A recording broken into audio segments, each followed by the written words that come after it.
केंद्र की सरकार द्वारा हाल ही में लाए गए 3 कृषि अध्यादेशों की मुखालफत अब लगातार बढ़ती ही जा रही है।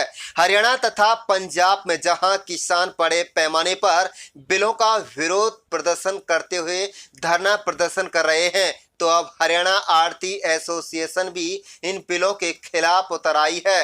रविवार को हरियाणा आड़ती एसोसिएशन के बैनर तले पुनाहाना के अनाज मंडी के आड़तियों ने धरना शुरू कर दिया है। अनाज मंडी एसोसिएशन के प्रधान मंगतराम ने केंद्र सरकार के लाए जा रहे अध्यादेशों की जमकर मुखालफत की करते हुए उन्हें किसान तथा व्यापारी दोनों के लिए नुकसानदायक बताया।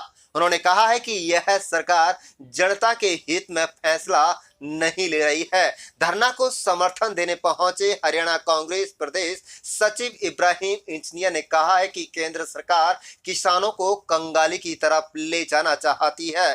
बड़े बड़े उद्योगपतियों व व्यापारियों को लाभ पहुंचाने के लिए सरकार इस तरह के अध्यादेशों ला रही है।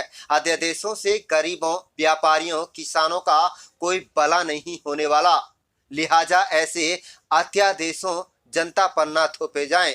अध्यादेशों लागू हुए तो गरीब और भी गरीब हो जाएगा, किसान गुलामी की तरफ चला जाएगा। कुल मिलाकर भारत कृषि प्रधान देश है। यहाँ की अर्थव्यवस्था कृषि पर आधारित है। जब किसान को अपनी फसल बेचने की आजादी नहीं होगी और छोटे छोटे आड़तियों को किसान फसल नहीं बेचेगा तो दोनों तरफ से इसकी मार पड़ना लाजमी है। इन्होंने कहा है कि अगर केंद्र सरकार ने इन अध्यादेशों को वापस नहीं किया तो आने वाले समय में किसान और व्यापारियों का धरना प्रदर्शन और भी गति पकड़ेगा। कुल मिलाकर केंद्र सरकार भले ही लोकसभा में अध्यादेशों के पास होने के बाद राज्यसभा में इन बिलों को पास कराने के लिए कोशिश कर रही हो, लेकिन इनका विरोध रुकने का नाम नहीं ले रहा है। आप देखें नुहू से लियाकत अली, पत्रकार रिपोर्ट। हमारा तीसरा चौथा दिन है धरने में बैठे। हमारा जो धरना है, जो सरकार 3 विधेयक पास करने जा रही है, इसके खिलाफ ये गरीबों की रोटी छीन रही है, व्यापारियों को मतलब परेशान कर रही है, व्यापारियों को बिचौलिए कह के उनकी आड़त और कमीशन को छीन रही है। ये निकम्मी सरकार है। तो क्या ऐसा नुकसान करने जरूर? सरकार तो कहती है किसानों के, आड़तियों के लिए, फ़ायदे के लिए। आप विरोध कर रहे हैं, ऐसी कौन सी चीज़ें हैं जिससे आप लोगों को लगता है कि हमारे खिलाफ है, किसानों के खिलाफ? हमारा तो ये है कि जो भी ये जमींदार सीधा माल तोलेंगे बाहर और उसका एक समूह बनाया जा रहा है। इनने कुछ दिन, साल 2 साल बाद ये सब लोग जमींदार की ज़मीनों को भी हड़प लेंगे। बड़े बड़े उद्योगपति आ जाएंगे, बड़ी बड़ी इंडस्ट्री लग जाएंगी, सारे वो स्टॉक करेंगे। ना उन पे टैक्स है, ना मार्केट है, ना कुछ है, ना लेना ना देना, ना कोई सुनने वाला। तो ये सरकार सुनती है कि आप लोगों की? ये सरकार तो ठीक है, सभी की है, लेकिन ये बढ़िया काम नहीं कर रही है। कोई काम इसने अच्छाई का नहीं कर रहे हैं। सबकी रोजी रोटी को छीन रही है और मौज ले रही है। शुक्रिया। आगे तो आप जो आड़ती धरने पे बैठे हैं, उनके समर्थन करने के लिए आप पहुंचे हैं, आखिर क्या कारण है कि जो इनको धरने पर बैठने को मजबूर होना पड़ा है और आप लोग समर्थन देने आए हैं? क्या राजनीतिक मामला है कि या किसानों को कोई नुकसान होने वाला है और आड़तियों को नुकसान होने वाला है? क्या वजह है?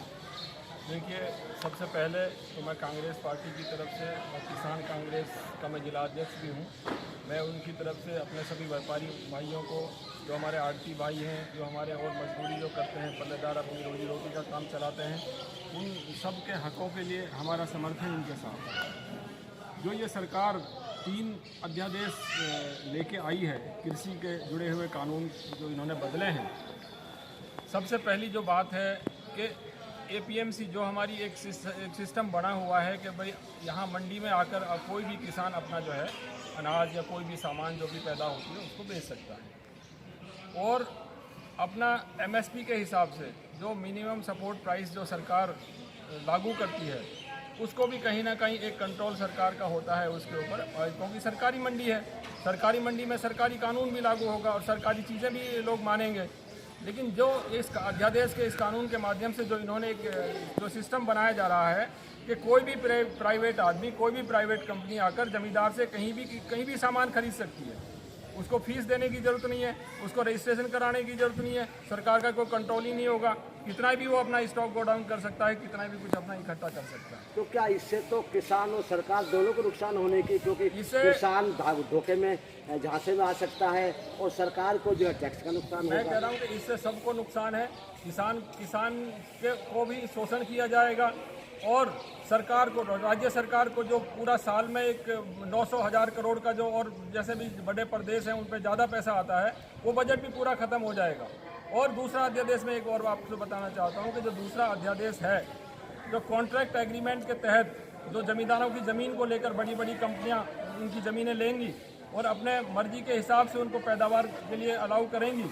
आज एक एग्जाम्पल जो लोग बता रहे हैं कि गुजरात में जैसे किसी ने कॉन्ट्रैक्ट किया, उसने सिर्फ गलत बीज आड़ू का बो दिया जो एग्रीमेंट में लिखा हुआ नहीं था, तो कंपनी ने उनके ऊपर क्लेम डाल दिया 1-1 करोड़ का 2 जमींदारों के ऊपर। तो मैं ये कहता हूँ कि ये गुलामी की तरफ किसानों को लेके जा रहे हैं। ये गुलामी बिल्कुल मंजूर नहीं करेंगे। पूरी जनता और पूरे व्यापारी वर्ग सब लोग किसान इसके साथ आएंगे और इसके खिलाफ मुखालफत करेंगे।